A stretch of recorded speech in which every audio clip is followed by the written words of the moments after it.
Bem-aventurado é o varão que não anda segundo o conselho do ímpio, nem se detém na roda dos escarnecedores. Antes tem o seu prazer na lei do Senhor e nela medita de dia e de noite. Pois será como a árvore plantada junto a ribeiros, cujas águas nunca faltam, e a sua folhagem sempre estará verde. Nós vemos que, na realidade, as nossas escolhas podem nos influir para o bem e para o mal. Em Provérbios 14:12 diz: há caminho que parece ao homem direito, mas no fim são caminhos de morte. Quando nós não temos sabedoria nas escolhas, somos assim como o peixe que o homem joga a isca, o anzol,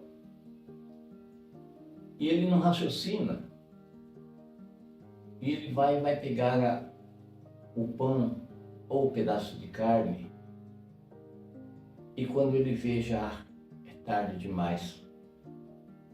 Ele caiu na isca, o anzol pegou, e ele então está pronto para ser destruído. Em Provérbios 14:29 diz: o homem paciente dá prova de grande entendimento, mas o precipitado revela insensatez. Devemos fazer escolhas, devemos refletir, devemos saber que luz e treva não combinam. Também o óleo e a água não se misturam.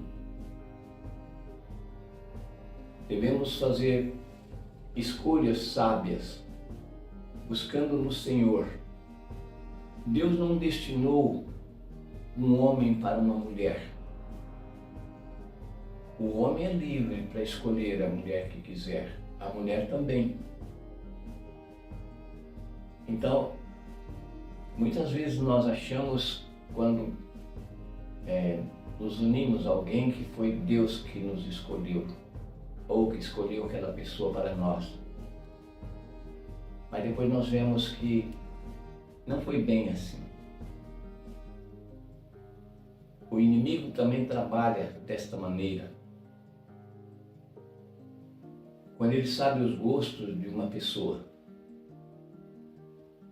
lá adiante, ele põe exatamente aquilo que a pessoa estava querendo. Às vezes o casal, o homem se torna assim, impotente. Não tem desejo pela esposa. A procura, mas não sente nada, vive infeliz. E lá adiante o inimigo põe exatamente aquilo que ele queria. Eu conheço casos que foi assim. Por exemplo, ele era um bom homem. Ela também era boa gente, só era muito nervosa. E a mulher dizia para ele que se um dia ele traísse ela e ela soubesse, ela faria a malinha dele e colocaria na porta. Só que ela trabalhava de enfermeira e fazia plantão. E ele trabalhava em marketing. Então muitas vezes acontecia com eles assim, que nem o sol e a lua. Quando um está num lado e o outro está no outro. Muitas vezes quando ele estava para sair para o trabalho, ela estava chegando do emprego. Então, ela só um bom dia, um selinho e vamos embora. Ela ia dormir e ele ia trabalhar. Às vezes no final de semana, eles poderiam ter um momento maior. Às vezes ela não estava em condições ou às vezes estava nervosa.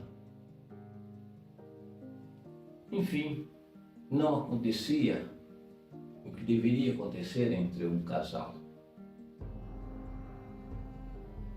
E por ela ser muito brava, ele era mais calmo, mas ele se entristecia e ele chegava assim triste no trabalho, e uma colega perguntou para ele um dia: Fulano, por que você age dessa maneira? Você parece que tem um trauma.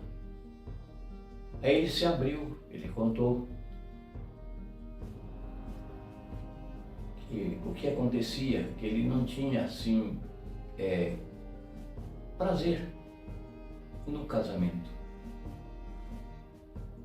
Aí ela falou: mas isso aí eu posso te ajudar, se você quiser.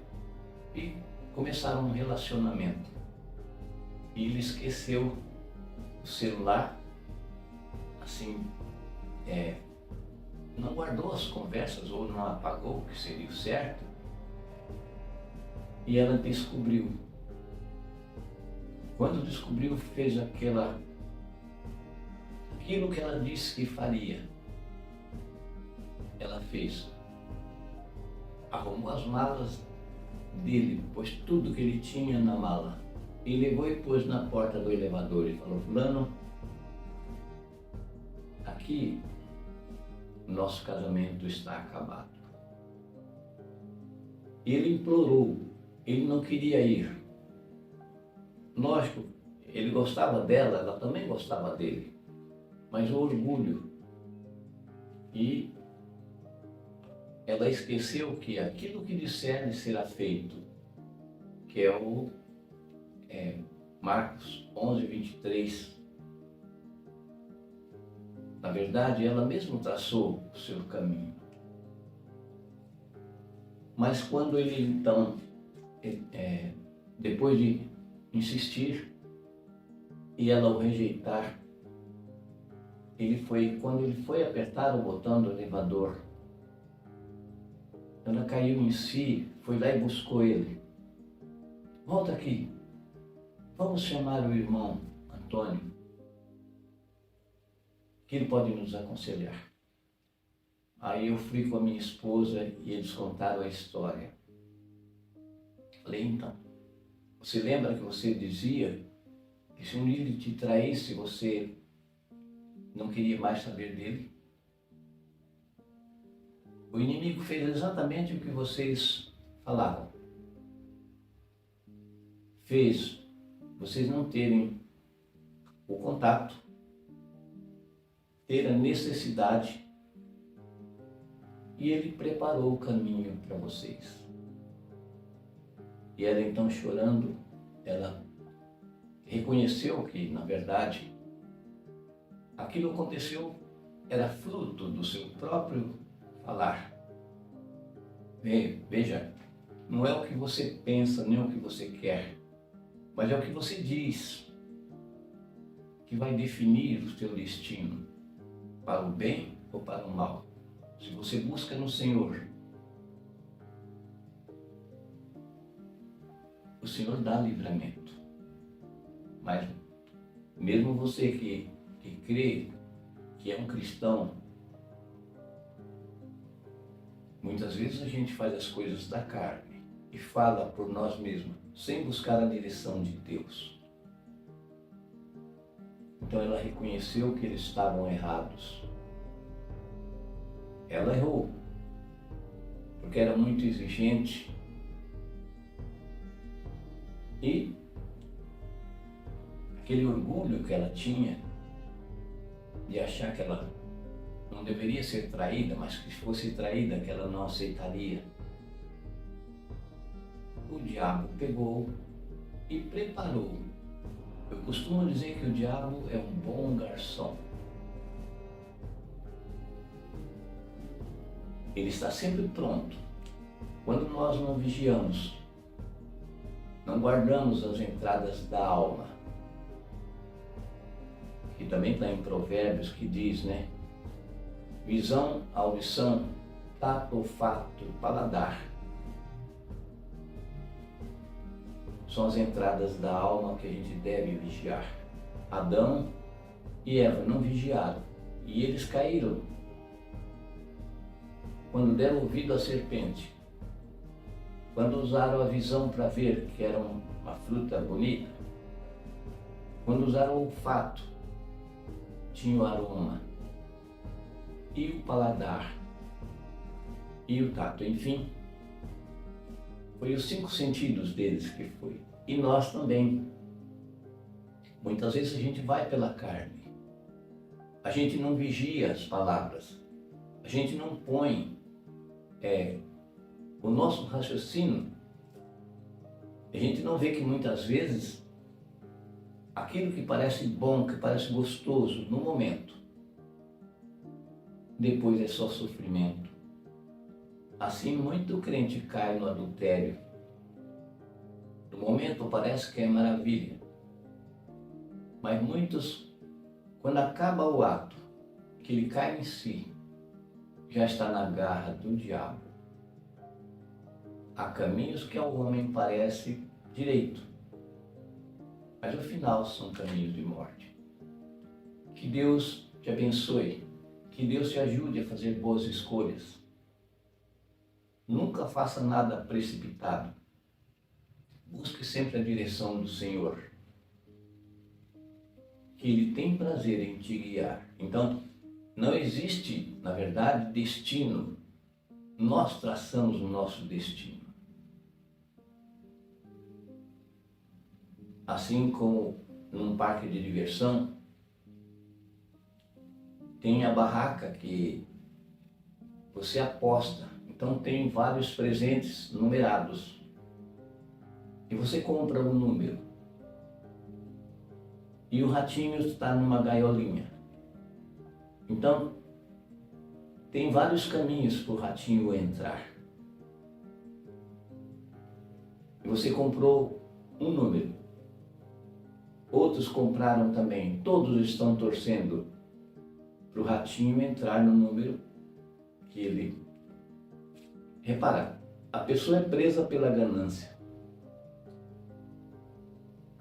Ele vê um ursinho de pelúcia, ou vê uma boneca bonita, ou vê um objeto bonito, que custa um certo dinheiro. E ele cai na arapuca. Ele aposta, lógico, é pouquinho. Mas o dono da barraca sabe. E muitas vezes o ratinho entra, né, no caminho que a pessoa não quer. E ele perde o dinheiro. A mesma coisa nós vemos hoje com R$ 1,99 você pode concorrer a prêmios altos, a gente vê na televisão. E a gente fica pensando, puxa vida, o que é R$1? Né?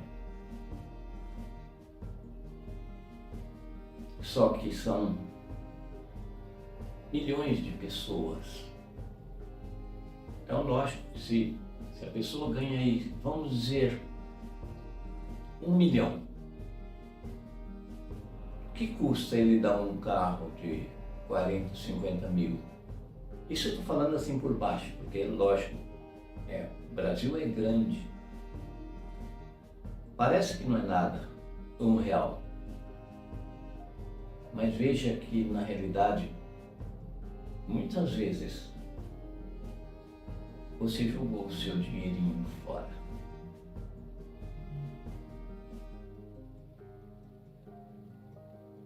Quem não sabe o que possui, vive pobre toda a vida. Que Deus te ilumine, que tanto no âmbito da fé, você saiba fazer escolhas.